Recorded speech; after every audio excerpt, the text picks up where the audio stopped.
Hello, I'm Luba Vangelova. I'm the founder of the Hub, and I am here now with one of our wonderful facilitators, Julie. And we just wanted to talk through some things about what are the benefits of learning in community. We all know there are a gazillion resources for learning on your own or learning in ways that are not interactive that much, but at the Hub, our main focus is learning in community. So first off, Julie, we talk about the Hub's programs as being interest-based, but to clarify, that doesn't mean that everyone's particular individual interests are going to be what they're going to focus on the whole time while they're in the Hub. There's kind of this give and take and a balance, as I like to call it, between the me and the we. So can you talk about, what does interest-based mean in a group setting like in the Hub? How do you accomplish that give and take? We in both the cohorts that I co-facilitate, they're two very completely different sets of kids, but there are such a wide variety of interests.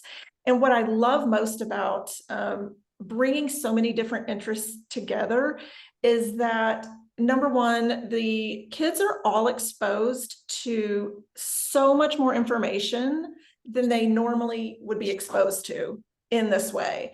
And not just exposed to, but on a deeper level, with kids that are, really super interested in these subjects. We've got kids that are, really interested in, say, engineering, kids that are really interested in art. And the projects that we do really encourage them to find ways to make those blend together. So they're very challenged to learn in a really interdisciplinary kind of way. So yeah, they teach each other, they challenge each other. And that's sort of the beauty of community in learning. Okay. And so if someone is talking, like the kids that were giving presentations to each other the other day about quite niche topics, very specific things about chemistry, about medicine, about coding, very, very different things. And yet, so what is your experience of, how the kids who didn't necessarily have that particular interest going into that session, how do they respond? Are they, actively listening and engaging, or, does it feel like, this is not what I'm interested in? I mean, what is the dynamic there? I have found with kids in particular, they're always just so naturally curious anyway. That's sort of the state of childhood anyway. So, in my experience, kids are curious about a lot of different things. And, we had a situation the other day where a participant did a whole presentation on dengue fever. And one of the other participants who's super into art and science said, "Oh my gosh, I had dengue."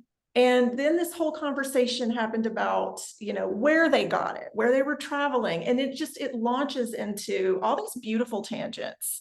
So I have found that no matter what kids' interests are, they find some way to connect what their interests are to those interests. And even if they've never heard of something, they have questions. They want to know, well, why are you doing this? What does it look like? Like, what are you going to do with this in the future? Like, they just naturally have questions if they're not familiar with something. And it 100% of the time ends up launching into some deeper discussion. So that's kind of the beauty of it. And so how does it differ in your observation from, let's say, an adult coming in who wants to teach a child about that subject? Like, how is the response that you see different to a child with a an authentic interest in something, talking about it, versus an adult coming to the conversation with, the goal of teaching a child about that same subject? I mean, I have found that when kids are interested in something, most of the time they know more about it than I do anyway. So I mean, when they are curious about things, they will go deep and they will um, really learn everything that they possibly can. I have found one of my favorite things to do is to have kids teach me. Mhm, Um, I do that actually a lot. I suggest, research something you're interested in and teach me about it. And that is a better learning experience for them than me teaching them something. When they are actively seeking out their own knowledge, that is a much deeper and more impactful way for them to learn than, I mean, and obviously I do teach some things. I'm not necessarily in a classroom teaching them, but I ask them questions. As it relates maybe to other things, or maybe I want to know details about what they're interested in. But mhm, the interest and the excitement is is much better when I'm encouraging them to go find their information rather than rely on me to give it to them. mhm, mhm. So it's it's And it's a much deeper engagement with subjects. And I've heard it said before that hearing something from peers that they can relate to, that the enthusiasm can be contagious, even if they didn't necessarily have an existing curiosity about a topic, that just seeing the enthusiasm, although, I mean, it doesn't really have to be a peer. It can also, I mean, it has happened with the facilitator sharing their interests also, right? I mean, like with Mhm. Svet sharing his interest in astronomy. And, Mhm. that's piqued, it seems, curiosity in astronomy where it didn't already exist because Svet himself is so authentically interested in it. And, Mhm. him being a facilitator and an adult, but still, I mean, with the facilitators being active participants, kind of the enthusiasm can be contagious, I think, right? Oh gosh, absolutely. And the one thing I love about the way Svet brings his curiosity about astronomy into our cohorts is, again, he doesn't come in and teach anything. One of the kids' favorite things every time we meet now is, what is Svet's new question going to be? So it kind of became this tradition that he comes in with a question and he challenges everyone. And it's always some sort of science question, usually. And so he'll ask a question and then we'll all, sometimes people might have experience with it and they'll answer. Other times we're kind of researching for a few minutes. So he never comes in and teaches. He asks a question and Hmm. then everyone gets super curious and then we talk about it, we research it. Hmm. And so that's again that's valuable when Hmm. you kind of create that environment of presenting subjects, but in a way that gets students to research it themselves a little bit and then discuss with each other. And again, it always launches into these beautiful conversations. I mean, one in particular is, I remember one day Svet came in and brought one of his astronomy questions, and it ended up in this big discussion about higher math I don't even understand. I mean, I did not, these students were talking about things I was like, okay, I don't understand what you guys are talking about, but it was amazing to see where this conversation went. Hmm. Yeah. Yeah. And so basically, kind of learning in community, I mean, the way I think about it is that um, it helps people go further and deeper. They have Mm-hmm. people to um, maybe expand their horizons by hearing, other people's interests and so on. Yeah. But they can also maybe get challenged. They can hear. questions and have to think about and process what they are talking about and things that they're interested in, and kind of think about them at a deeper level in order to be able to explain them to someone Mhm. who doesn't know them at the same level. I mean, they do say teaching someone else or communicating your knowledge to someone else is one of the best ways to actually learn more. It um, is, yeah, absolutely. And what's yeah. remarkable to me is the level of respect that these kids have for each other.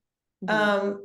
It's, we all know at the hub, like, which participants are super passionate about what subjects. Mhm. And it's interesting to me to see how they interact with each other um, when they're each, sharing their passions with each other. Mhm. They're all really respectful of each other, and it's interesting to me to see how open the kids end up being, because their peers are interested in different subjects than they are. I had one just this week, um, who is super intelligent and passionate, um, kid, and we all know he doesn't really enjoy, or it's not really his thing, I guess, to do drawing, to do art-based activities, and he really enjoys more science-based activities. But just because the cohort is so open to all different experiences, he's always like, you know what, I'm willing to try that.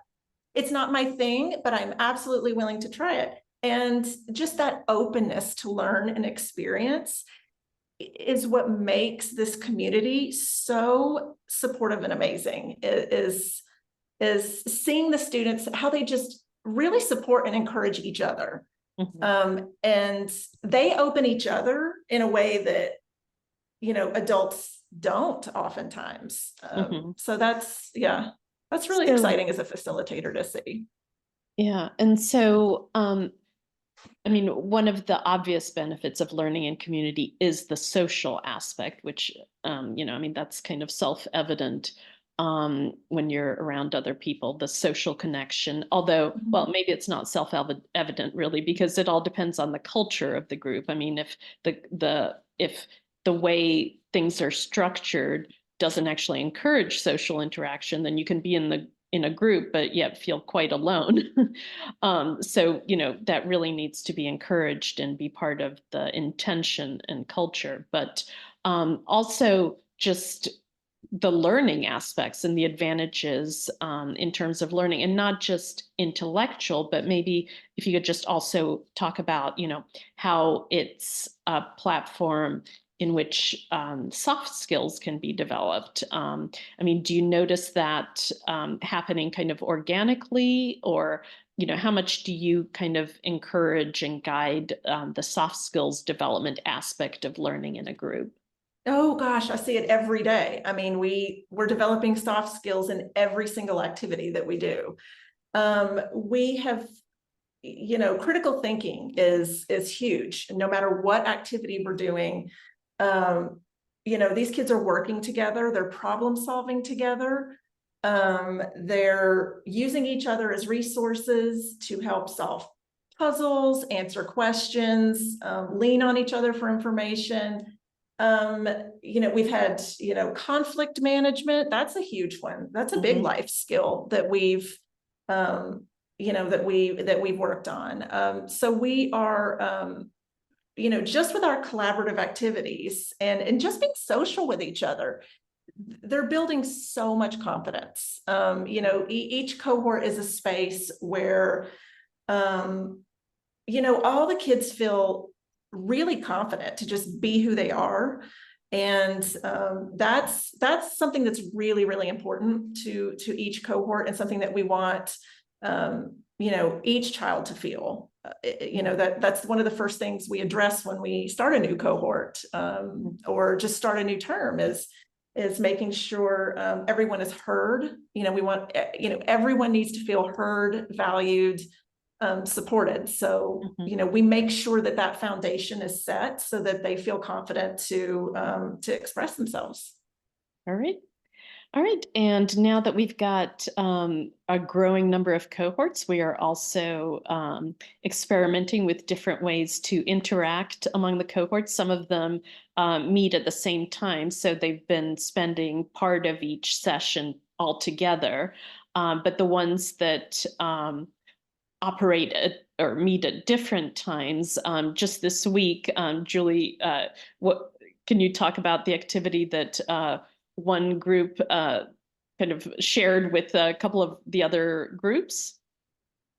We had so students in the Nano Academy had created this Mad Libs for, I think they actually ended up sending them to all the cohorts, but they sent it to our cohort yesterday, and then our participants filled it out, and they had a lot of great fun with it. And then we sent it back, and then we got the full, Mad Lib story. So that was a really fun exercise between the cohorts. And I definitely see us doing a lot more of that in the future. Yeah. And yeah. And so, yeah, so we're all brainstorming about doing some story swaps across cohorts and other things so we can kind of expand upon the learning community. I mean, being in a cohort in a small group has its benefits, but then also being able to interact with other cohorts, brings additional benefits. So we're starting to experiment more with that in an asynchronous way, and things that can be done across cohorts project-wise. All right, well, thank you, Julie. Hopefully this was Thanks. interesting, and we appreciate your time.